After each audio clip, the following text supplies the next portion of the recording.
The story of Cadbury is often told as a simple takeover tale, a beloved British institution swallowed by American corporate appetite. But that version is too neat, too forgiving.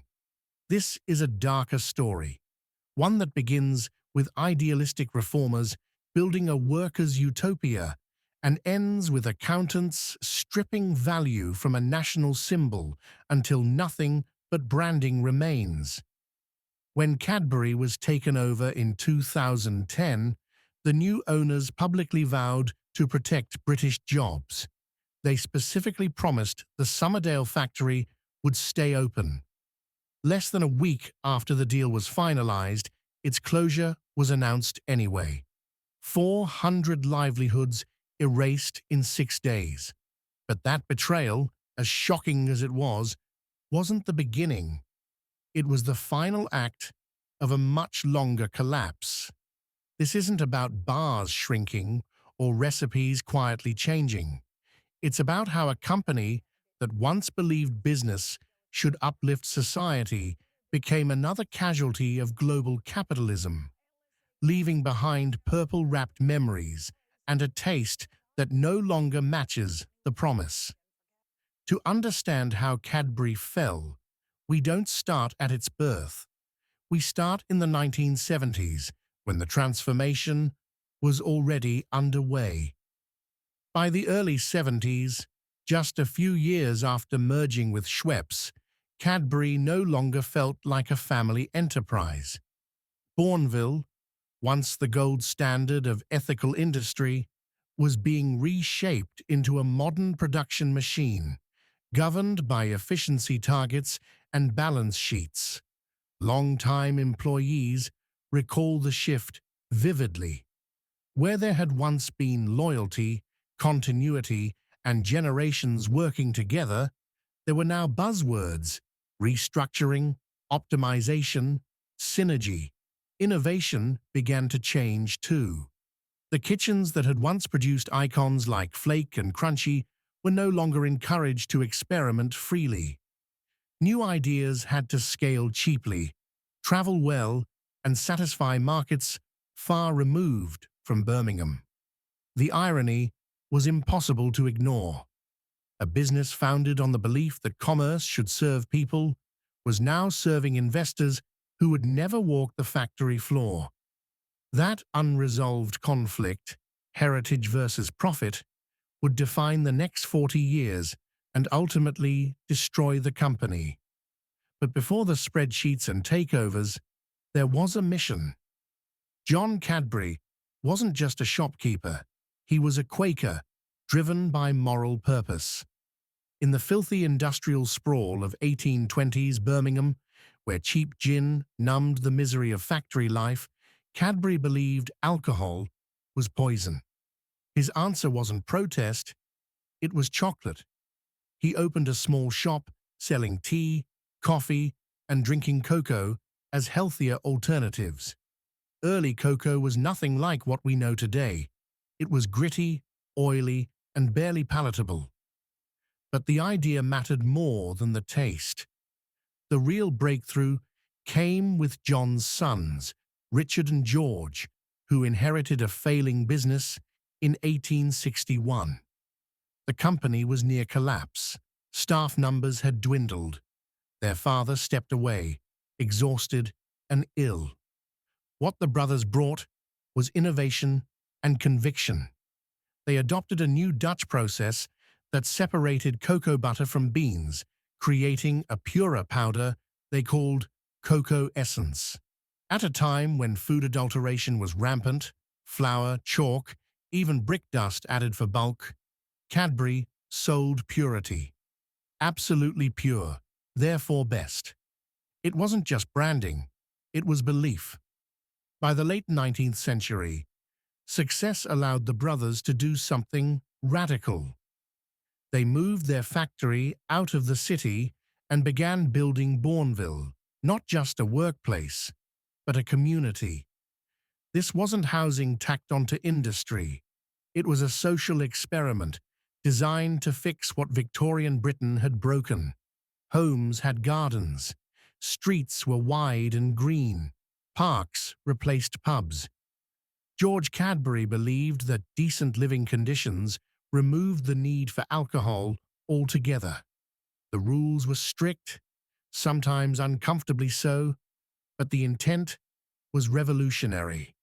Workers were given paid holidays, medical care, and a voice in management decisions decades before such things were common. Then came the product that changed everything: dairy milk, launched in 1905 with more milk than any competitor. The purple packaging, later trademarked, signaled luxury. The glass-and-a-half slogan embedded itself into British culture. By the First World War, Cadbury chocolate was fuel for soldiers, morale wrapped in foil. Even as factories secretly produced gas masks and aircraft parts, chocolate never stopped flowing. Through wars, rationing, and scarcity, Cadbury endured.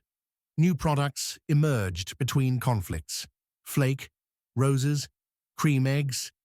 Each innovation reinforced the sense that this was more than a business. It was part of national life. The turning point came quietly in 1969.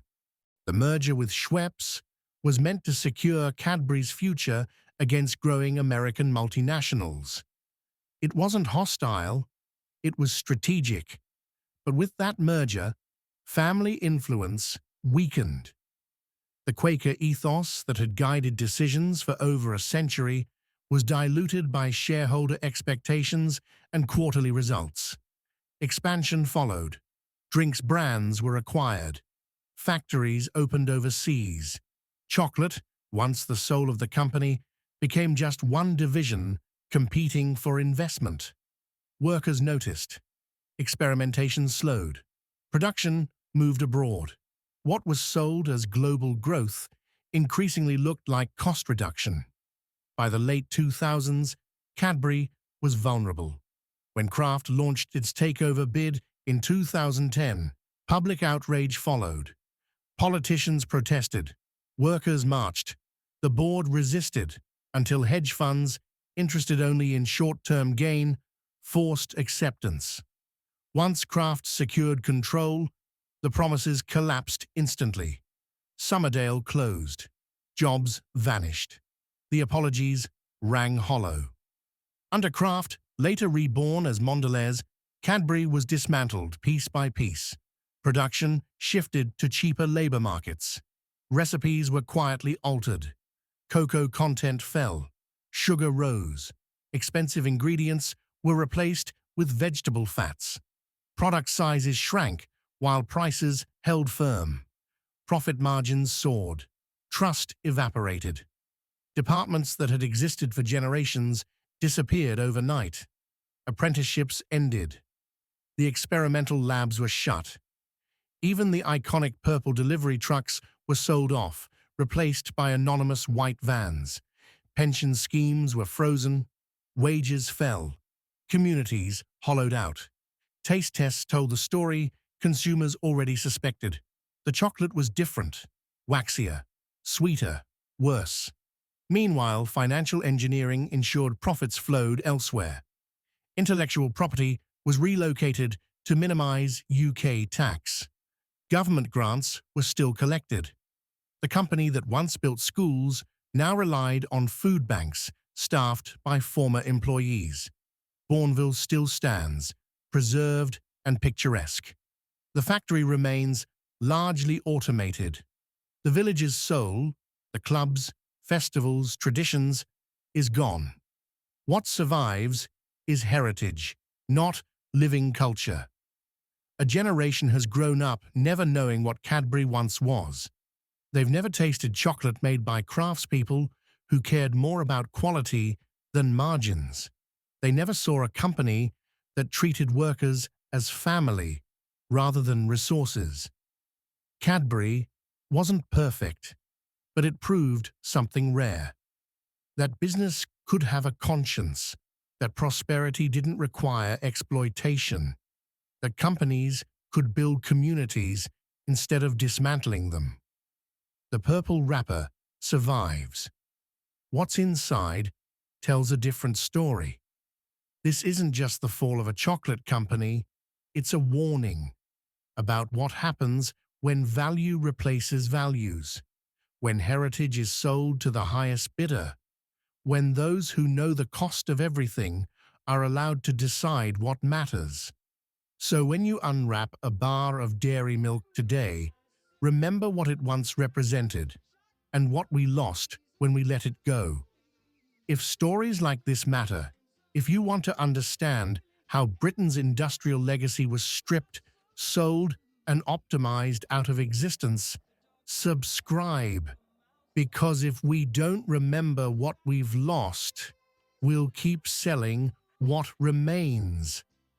And unlike Cadbury's recipes, this channel won't be watered down.